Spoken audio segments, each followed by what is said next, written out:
അപ്പോൾ ഇന്ന് നമ്മൾ ഐ ആം കാതലിൻ്റെ റിവ്യൂ ആയിട്ടാണ് വന്നിരിക്കുന്നത്. ആക്ച്വലി സിനിമ ഇറങ്ങിയിട്ട് 2 ദിവസമായി. ഞങ്ങൾക്ക് ഇപ്പോഴാണ് സിനിമ കാണാൻ അവസരം കിട്ടിയത്. സോ സിനിമ എങ്ങനെയുണ്ട് ചോദിച്ചാലല്ലേ എന്തുവാ നമ്മൾ പടം അത്ര സ്ലോ അല്ല. പടം 2 മണിക്കൂറിൽ താഴെയാണ്.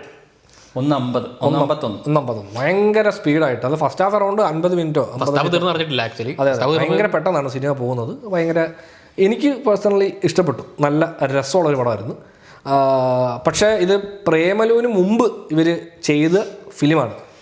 സോ ഫസ്റ്റ് നസ്ലിൻ ഹീറോ ആയിട്ട് അഭിനയിക്കുന്ന ആദ്യത്തെ സിനിമയാണ് ഐ ആം കാതൽ. എന്തോ കാരണത്താൽ ആ സിനിമ അന്ന് ഡിലേ ആയതിനു ശേഷമാണ് പ്രേമലു വരുന്നത്, പ്രേമലു റിലീസാവുന്നത്. പ്രേമലു ഒരു ഭയങ്കര വലിയ ഹിറ്റായി, ഒരു ബെഞ്ച് മാർക്ക് സെറ്റ് ചെയ്ത ഒരു ലെവൽ, അത്രയും വലിയൊരു ഹിറ്റായില്ലേ.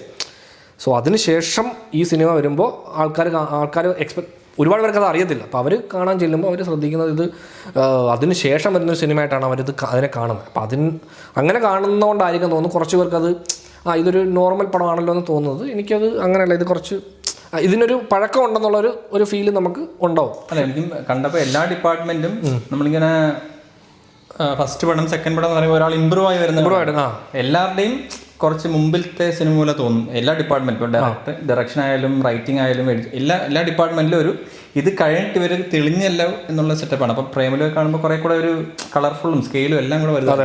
ഇത് ഭയങ്കര പെട്ടെന്ന് ഒരു ഷോർട്ട് ഫിലിം ആ ഒരു സ്കെയിലാണ് ഫീൽ ചെയ്ത് കണ്ടു തീർത്തപ്പോഴത്തേക്കും. ലെങ്ത് വൈസ് ആയാലും സബ്ജക്ട് വൈസ് ആയാലും അതിൻ്റെ പ്രസൻറ്റേഷൻ എല്ലാം ഒരുപാട് ബഡ്ജറ്റ് ചുരുക്കി ചെയ്തൊരു വളരെ കൊച്ചു പടം, ഭയങ്കര കൊച്ചു പടം.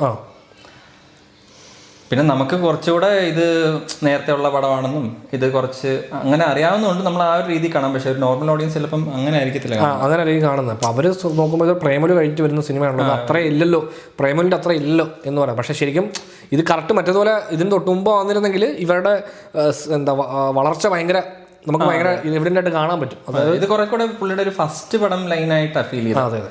അതായത് എനിക്ക് തോന്നുന്നു മറ്റേ തണ്ണീർമത്തനേക്കാൾ ചെറിയ പടം. അതെ അതെ, എനിക്ക് ഫീൽ ചെയ്തത് മറ്റേ ഇത് ട്രെയിലർ വരുമ്പോൾ തന്നെ എല്ലാവരും ഹാക്കിങ്ങിനെ കുറിച്ചാണ് അതിനകത്ത് മെയിനായിട്ട് പറയുന്നത്. അപ്പോൾ ഈ കാണുന്ന പ്രേക്ഷകനായാലും എക്സ്പെക്ട് ചെയ്യുന്ന ഒരു സംഭവമുണ്ട്. അപ്പം അങ്ങനത്തെ ഒരു പടം അല്ല ഇത്. അപ്പം മറ്റു പടങ്ങൾ കാണുന്ന പോലെ കമ്പ്യൂട്ടർ സ്കീപ്പാടെ കുത്തി മറ്റേ ഹാക്കിങ് കുറച്ചുകൂടെ ബിലീവബിൾ ആയിട്ട് നമുക്ക് വിശ്വസിക്കാം ഇങ്ങനെ സംഭവിക്കുന്നു. അല്ലാതെ സിനിമ കാണുന്ന പോലെ കീബോർഡിന്റെ മുമ്പിൽ ഇങ്ങനെ കീബോർഡിൽ ഇങ്ങനെ കുത്തിട്ട് 100% പ്രോസസ്സിംഗ് എന്നൊക്കെ പറഞ്ഞ പരിപാടിയൊന്നും ഇവിടുത്തെ ഒട്ടുമിക്ക ആൾക്കാരും കണ്ടെങ്കിൽ അങ്ങനത്തെ ഐറ്റങ്ങളാണ്. പിന്നെ അത് തന്നെ ഈ സിനിമയിൽ തന്നെ അവരത് ബ്രേക്ക് ചെയ്യുന്നുണ്ട്. ഈ പടത്തിന്റെ കൂടിയിട്ട് ഈ പടത്തിനെ കുറിച്ച് റിവ്യൂ ചില ആൾക്കാരും പറഞ്ഞിട്ടുണ്ട്. ഇപ്പം ഇതിന്റെ ഹാക്കിംഗ് ഒക്കെ ഭയങ്കര സിമ്പിൾ ആണല്ലോ, പാസ്വേഡ് നോക്കി അവൻ അടിച്ചിടുന്നു, ഇതാണ് ഹാക്കിംഗ് എന്ന് ചോദിച്ചാൽ കുറച്ച് റിവ്യൂസ് ഞാൻ കണ്ടായിരുന്നു. അപ്പം ആ ഒരു ലൈനിലായിരിക്കും കൂടുതൽ ആൾക്കാർ പ്രതീക്ഷിക്കുന്നത്. മറ്റേ ഹാക്കിംഗ് നോക്കുമ്പോൾ കുറെ കൂടി ഇവന്റുകളൊക്കെ വരുന്ന കുറച്ച് പടം ആക്ച്വലി ഇങ്ങനെ ഒരു മൾട്ടി സ്ക്രീനൊക്കെ വെച്ച് അത് ഈ സിനിമാറ്റിക് ഹാക്കിംഗ് ആണ്. ഇപ്പൊ ഹാക്കിംഗ് എന്ന് പറഞ്ഞാൽ ഇതിനകത്ത് ഇങ്ങനെ ഹാക്കിങ്ങിന്റെ ഓരോ സമയം VPN എന്താണ്, ഹാക്കിംഗ് എന്താണ്, ഫിഷിംഗ് എന്താണെന്ന് ഓരോ വാക്കും എക്സ്പ്ലെയിൻ ചെയ്യേണ്ടി വരുന്നൊരു പ്രോസസ്സുണ്ട് ഈ സിനിമ. ഇങ്ങനെ കുറച്ച് റിയലിസ്റ്റിക് ആയതുകൊണ്ട് തന്നെ അത് വേണ്ട. മറ്റു പടങ്ങളിൽ വേറെ കാര്യങ്ങളൊക്കെ പറയാനുണ്ട്. അതുകൊണ്ട് ഹാക്കിങ്ങിനെ ഒന്ന് ചുരുക്കി വിഷ്വൽ റെപ്രസെന്റേഷനിലേക്ക് അത് 100% ആകുമ്പോഴത്തേക്കും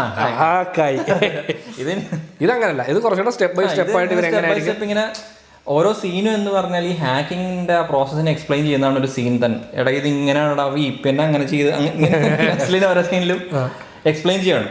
അപ്പോൾ എങ്ങനെയാണ് ഇൻസ്റ്റാഗ്രാം ഹാക്ക് ചെയ്യാൻ പോകുന്നതെന്ന് ഒരാൾ ചോദിക്കുന്നു, അപ്പോൾ അത് പറയുന്നു. അപ്പോൾ അങ്ങനെയാണ് സീൻസ് ഇങ്ങനെ പോകുന്നത്. അപ്പോൾ ആ ഒരു എക്സ്പ്ലനേഷൻ മോഡ് കുറച്ചധികം ഉണ്ട് പടത്തിൽ. അപ്പോൾ അത് തീരെ അറിയാത്ത ഒരാൾക്ക് അത് കുറച്ച് ഇൻട്രസ്റ്റിംഗ് ആയിട്ട് തോന്നും. അതെ, പടം ഇവിടെ നമ്മൾ മുഷിപ്പിക്കുന്നൊന്നുമില്ല. പടത്തിൽ ഹ്യൂമർ ഉണ്ട്, അതിങ്ങനെ കുറച്ച് ഹ്യൂമർ ഉണ്ട്. അത് കൊള്ളായിരുന്നു. അത് ഗിരീഷയുടെ അവരുടെ മറ്റേ ത്രൂ ഔട്ട് ഇങ്ങനെ ഭയങ്കര ഹ്യൂമർ ആയിട്ടല്ലാതെ എനിക്ക് കുറച്ചുകൂടെ ഹ്യൂമർ ഉണ്ടായിരുന്ന കുറച്ചുകൂടെ രസമാക്കാരെന്ന് തോന്നിയായിരുന്നു. കാരണം ഒരുപാട് സീരിയസ് ആവുന്നില്ല ഇവിടെ. കുറച്ചുകൂടെ മറ്റേ വില്ലെന്ന് പറയാൻ പറ്റില്ല. ഈ നായകൻ ഒരുപാട് സ്ട്രഗിൾ ഒന്നും വരുന്നില്ല. അതാണ് കുറെ കൂടി ആൾക്കാർക്ക് കുറെ ഇതായി തോന്നുന്നത്. ഇങ്ങനെ ഭയങ്കരമായിട്ടൊരു നായകൻ വില്ലൻ എന്നുള്ള അതില്ല. പിന്നെ എനിക്ക് തോന്നിയത് ഇപ്പം എപ്പോഴും എന്ത് സംഭവമാണേലും നായകൻ ചെയ്യുമ്പോൾ വലിയ കുഴപ്പമില്ലല്ലോ. ഇതിപ്പോ തിരിച്ചായിരുന്നെങ്കിൽ ഇവൻ വില്ലനാണ്. അല്ല, ഇത് ആക്ച്വലി ഒരു സിനിമയിൽ തന്നെ അത് ചെയ്യുന്നത് ഇങ്ങനെ നല്ല രീതി എന്നുള്ള ലൈനല്ല അവരല്ല. എന്നാലും അത് ഇനിഷ്യൽ സ്റ്റേജിൽ അത് ഷൂട്ട് ചെയ്തേക്കുന്നത് അങ്ങനെ കുത്തുന്നു ചെയ്യുന്നു എന്നുള്ളത് അതിനെ ഒരു സിനിമ ഒരു സ്റ്റൈലിഷ് ആയിട്ട് സ്റ്റൈല് കുറച്ച് നമുക്ക് ഒരു വേറൊരു ലൈനില്ല. പക്ഷെ അത് ഒരുപാട് ഒന്നിനെയും പുഷ് ചെയ്തിട്ടില്ല. ഇത് ഭയങ്കര ഇത് പോസിറ്റീവ് ആണെന്നോ നെഗറ്റീവ് ആണെന്നോ ഒന്നും പുഷ് ചെയ്തിട്ടില്ല. എല്ലാം ഇങ്ങനെ ഇത് വിട്ടിട്ട് ഇയാൾ ശിക്ഷിക്കപ്പെടുന്ന ഒരു ലൈനിലേക്കും ഓവർലി പോയിട്ടില്ല. അതുകൊണ്ട് ഈ പടം ഞാൻ ഭയങ്കര ചെറുതായിട്ട് ഫീൽ ചെയ്തെന്ന് തോന്നിയത്. ഇപ്പം ഇവനൊരു തെറ്റ് ചെയ്തു, ക്രിമിനലാണ്, അപ്പം ലാസ്റ്റ് പോലീസ് പിടിക്കുന്നു എന്നുള്ള സെറ്റപ്പ് ഒക്കെ വരുമ്പോഴത്തേക്കും നമുക്ക് ഓക്കെ അത് എൻഡ് ചെയ്തു. സാധാരണ അങ്ങനെയാണല്ലോ, ഒരു നായകൻ ഇല്ലത്തിലൊക്കെ ചെയ്ത് ലാസ്റ്റ് മരിക്കും. അതെ, ഈ ചെയ്യുന്ന കാര്യം കുറച്ച് ഇല്ലീഗൽ ആക്ടിവിറ്റി ആയതുകൊണ്ട് തന്നെ അതിന് അവൻ ശിക്ഷിക്കപ്പെടുമ്പോഴാണ് കാവ്യനീതി എന്ന് പറയുന്നത്. അപ്പോൾ ഇതിനകത്ത് ഒരു എത്തിക്കൽ ഹാക്കർ ഒക്കെ ഉണ്ട്, ആ ലൈനിലേക്കൊക്കെ മാറും. അപ്പൊ ഏകദേശം ഈ പടം എൻഡ് ചെയ്യുന്നത് ഒരു ഡോറ് വന്ന് അടയുന്ന ഷോട്ടിലാണ്. അപ്പം അവൻ ലോക്ക്ഡായി എന്നുള്ളൊരു സെറ്റപ്പാണ്. മേ ബി അവരിൽ നിന്ന് നാളെ കണ്ടുപിടിച്ചേക്കാം, എന്നിട്ട് എത്തിക്കൽ ഹാക്കിങ്ങിനെ കുറിച്ച് പറഞ്ഞിട്ട് ആ ലൈനിലേക്ക് ഇവനെ ഡെവലപ്പ് ചെയ്യാം. കാരണം അവര് തുടക്കേ പറയല്ലോ ഇവന്റെ ലെവലിൽ അല്ല MNC-യിലൊക്കെ വർക്ക് ചെയ്യേണ്ട ആളാണ്. അപ്പൊ MNC തന്നെ അവൻ എത്തുന്നു, അവരുടെ കീഴിൽ തന്നെ എത്തുകയും ചെയ്യുന്നുണ്ട്. അപ്പൊ അവര് അങ്ങനെയൊക്കെ വരാം, അത് നമ്മൾ മോഹിക്കുന്നതാണല്ലോ. അത്രയും ഡീറ്റെയിൽ ആയിട്ട് അവരും പോകുന്നില്ല. അല്ല, അവരിങ്ങനെ ഒരു രസകരമായ ഒരു ചെറിയ പടം എങ്ങനെ ചെയ്യാന്നുള്ളൊരു ലൈൻ. പക്ഷെ അത് എനിക്ക് ഇഷ്ടപ്പെട്ടതെന്ന് വെച്ച് കഴിഞ്ഞാൽ ഇതൊരു വളരെ ചെറിയൊരു സ്പേസിൽ നടക്കുന്ന ഒരു ഒതുക്കമാണ്. അതെ അതെ, ഒരു ചെറിയ സ്പേസിലേക്കാണ്. അവന്റെ വീട്ടിൽ തന്നെ ഫുൾ ടൈം ഓൾമോസ്റ്റ് 85%. അവള് മറ്റേ നായിക എന്ന് പറയുന്നത് ഓഫീസിലാണ് ഒരു 85%. മിക്കവാറും എനിക്കൊന്ന് 2-3 ലൊക്കേഷനുണ്ട്, പിന്നെ ഒരു ഓട്ടോയാണ്. അപ്പൊ ഇതിന്റെ 3-നകത്ത് നിർത്തിക്കൊണ്ട് ഇത്രയും ഒരു 2 മണിക്കൂറിനകത്ത് നിർത്തിക്കൊണ്ട് ഒരു രസകരമായ ഒരു കുഞ്ഞിപ്പടം. ഈ സബ്ജക്റ്റേ ഉള്ളൂ. ഇപ്പൊ ഹാക്ക് ചെയ്യാന്ന് പറഞ്ഞാൽ അതിനകത്തൊരു മോറൽ ഇഷ്യൂ ഉണ്ട്. അപ്പൊ അതിനെ ഒരുപാട് അവര് ഇങ്ങനെ ചെയ്യുന്ന ആൾക്ക് ഇന്ന സംഭവിക്കും അങ്ങനൊന്നും പറഞ്ഞു നിർത്തിയിട്ടില്ല. ഇതിങ്ങനെ അവൻ ചെയ്തു, അവന്റെ സാഹചര്യം ഇതാണ്, അത് ന്യായീകരിക്കുന്നില്ല. അതിലും ഇങ്ങനെ ഭയങ്കര സ്ട്രോങ് അല്ല ഇതിങ്ങനെ അവൻ ലാസ്റ്റ് ഞാൻ ചെയ്ത് തെറ്റായി എന്നുള്ള അങ്ങനെ വളരെ അവൻ അതിൻ്റെതായ പേടിയുണ്ടാവും. ഒരു ഭയം ഉണ്ടാവുമ്പോൾ അവനൊന്ന് സ്റ്റോപ്പ് ചെയ്യുന്നു എന്നുള്ള ലൈനിൽ കഴിഞ്ഞു. ലാസ്റ്റ് ഒരു പണി കൂടെ കൊടുക്കണം അവന്, അതാണ് അവൻ ചെയ്യുന്നത്. അവന്റെ കുറച്ചുകൂടെ സിനിമാറ്റിക് ആയിരുന്നെങ്കിൽ ചെന്ന് മറ്റേ അച്ഛൻ്റെ അടുത്ത് ഞാനാടോ തന്നെ ഹാക്കിയത് മനസ്സിലായില്ലേ,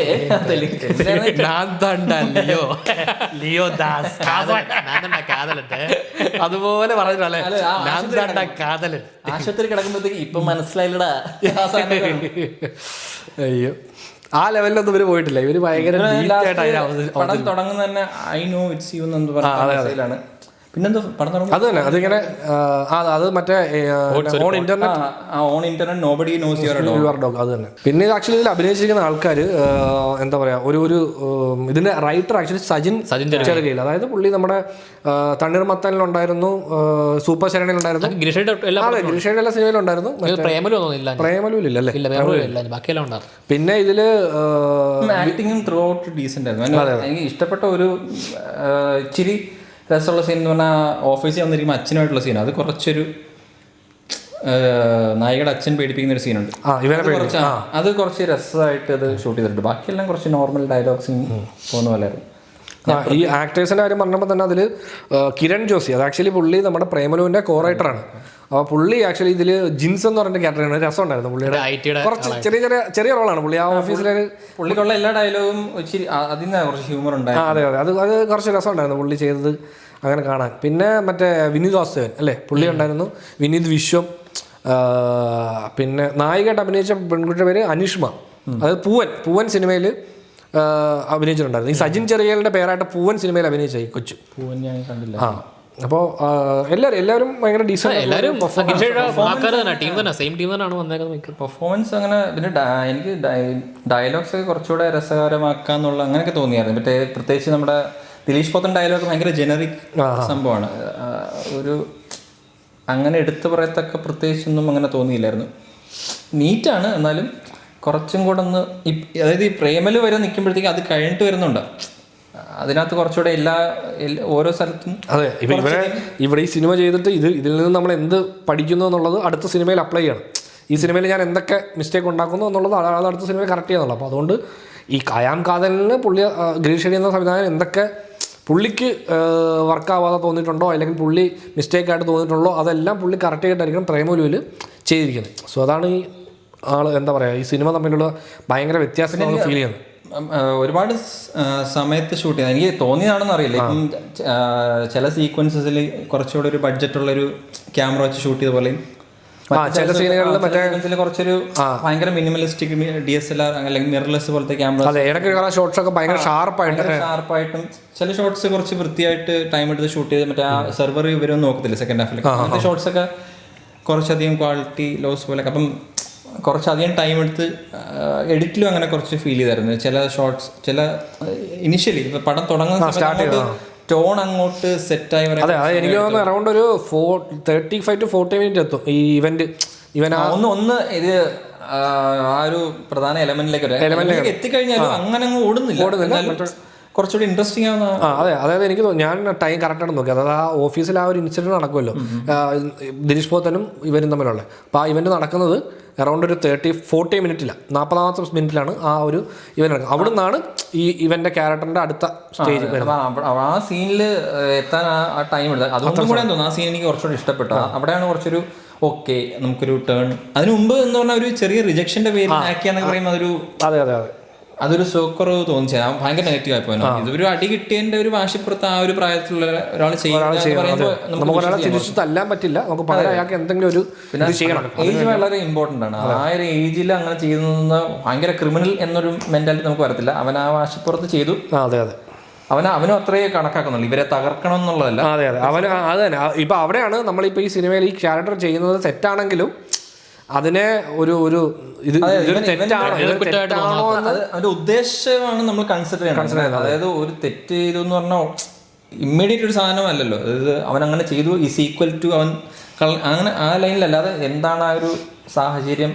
ഇപ്പൊ കോടതിയെ കണക്കാക്കുന്ന അങ്ങനെയാണല്ലോ, ഇങ്ങനെ ചോദിച്ച് പറഞ്ഞ് എല്ലാവരും അങ്ങനെയാണുള്ളൊരു എന്ന് പറയുന്ന പോലെ അവൻ്റെ സാഹചര്യം തെറ്റ് തന്നെയാണ്. എന്നാലും ആ സാഹചര്യം അനുസരിച്ച് കുറച്ച് അപ്പോൾ ആ ലൈനിൽ അത് നമുക്ക് മനസ്സിലാക്കാനുള്ളൊരു സംഭവം സെറ്റ് ചെയ്യുന്നുണ്ട് പടം.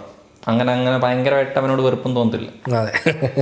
അല്ലെങ്കിൽ നായകനോട് അങ്ങനെ വെറുപ്പ് തോന്നാറ് അല്ല. പക്ഷെ എനിക്ക് ഇഷ്ടപ്പെട്ടത് തിരിച്ച് ഇവർ ഒന്നായില്ലെന്നുള്ളത്. അത് ഒന്നായിരുന്നെങ്കിൽ കുറച്ച് വെളുപ്പായി പോയാൽ. അല്ല, അത് ഒന്നാണ്ട കാര്യമില്ല. കാരണം അതിനകത്ത് ഇവരുടെ ലവിനെ കുറിച്ച് കൂടുതൽ അവർ മെൻഷൻ ചെയ്യുന്നത് ഒന്നായാലും അത് പ്രേക്ഷകന് ആ സീക്വൻസ് എനിക്ക് ഇഷ്ടപ്പെട്ടു. ലാസ്റ്റ് ഇവൻ മറ്റേ ആ കല്യാണ പാർട്ടി വരുമ്പോഴത്തേക്കും നിങ്ങൾ ആരാ ഐ ലവ് യു ചോദിച്ചെന്ന് പറയുമ്പോഴത്തേക്ക് രണ്ടുപേരും ഒരേ, അതായത് രണ്ടുപേർക്കും അത് തോന്നി. പക്ഷെ ഇവരുടെ കേസിൽ ഇവനാണ് അത് തോന്നിയതും എന്നിട്ട് അത് പറഞ്ഞിട്ട് ഇവനങ്ങ് പോവുക. അതായത് ഇവൻ വളരെ സിംഗിൾ മൈൻഡഡ് ആളായിരുന്നു. അത് തുടക്കം തൊട്ട് ഒരു ഇവരുടെ ഇന്ററാക്ഷൻസിലൊക്കെ അത് ഫീൽ ചെയ്യുന്നുണ്ട്. ഇവന് വേണ്ടത് കിട്ടണം എന്നുള്ള ലൈൻ കുറച്ചധികം ഉണ്ടായിരുന്നു. അപ്പോൾ ലാസ്റ്റ് അത് തിരിച്ചറിയുന്ന പോലത്തെ സീക്വൻസ് ഒക്കെ വെച്ചത് രസമുണ്ടായിരുന്നു. അല്ലെങ്കിൽ അത് തിരിച്ചുകൾ അത് സെറ്റാകത്തില്ല. അത് മറ്റേ പഴയ അത് സെറ്റാകത്തില്ലായിരുന്നു. ഇത് കുറച്ചുകൂടെ അവനത് ഒരു നഷ്ടം ഉണ്ടാവണം എന്തായാലും അവന്. അതെ, വീണാലെ എഴുന്നേക്കാൻ പറ്റുമോ? ഇന്റർനെറ്റ് കാതലിലാണെങ്കിലും വീണാലെ എഴുന്നേക്കാൻ പറ്റുമോ കുതിരടാ. നെറ്റിലെ കാതലിനാണെങ്കിലും ജീവിതത്തില് കാതലിനല്ല എന്നുള്ള. അത് ഈ ട്രെയിലർ കാണാത്തവർക്ക് കുറച്ച് കൺഫ്യൂഷൻ ആണ്. ഈഷടാ ഞാൻ ലവ് സ്റ്റോറി കാണാൻ വന്നിട്ട് ഇത് ഹാക്കിംഗ് ആണോ തോന്നിയായിരിക്കും. അതെ, പേര് കേൾക്കുമ്പോൾ ഇത് റൊമാൻറ്റിക് പടമാണോ എന്ന് ആദ്യം ശരിയാണ്. അതെ, റൊമാൻറ്റിക് കോമഡി ആയിരിക്കും എന്ന് വിചാരിക്കും. അങ്ങനെയല്ല, ഇത് പ്രോപ്പർലി ഒരു ചെറിയ ശങ്കർ റെഫറൻസ് കൊടുത്ത്. അതെ, ഈ കഥകളെന്ന് വെച്ച് കഴിഞ്ഞാൽ ശങ്കർ റെഫറൻസ് ഉണ്ട് പടത്തിൽ. ആ ഡയലോഗ് വരുന്നുണ്ട്. തുടക്കം തൊട്ട് എനിക്ക് തോന്നുന്ന കാര്യമാണ്. എനിക്ക് കുറച്ച് OCD ഉള്ളതുകൊണ്ട് മറ്റേ കാതലിനെന്താ ഇവര് ടീ അടിക്കുന്നതെന്ന് ഇങ്ങനെ വിചാരിച്ചോണ്ടിരിക്കുകയായിരുന്നു. അത് പിന്നീട് അവരതിന് ഒരു എക്സ്പ്ലനേഷൻ കൊടുക്കുന്നത്. കാരണം നമ്മൾ തായാണ് ഉപയോഗിക്കുന്നത്, തമിഴന്മാർ ഉപയോഗിക്കുന്നത് ദായാണ്. റിവ്യൂ എഴുതാൻ പോലും ഞാൻ ഡി യൂസ് ചെയ്തത്. റിവ്യൂ പറയണമെന്ന് വിചാരിച്ചിരിക്കുകയായിരുന്നു. അപ്പോഴാണത് പടത്തിലത് റിസോൾവ് ചെയ്യുന്നുണ്ട് ആ സംഭവം. ഡെഫിനറ്റ്ലി തിയേറ്ററിൽ പോയി കണ്ടു നോക്കാവുന്ന സിനിമയാണ് കാതലൻ.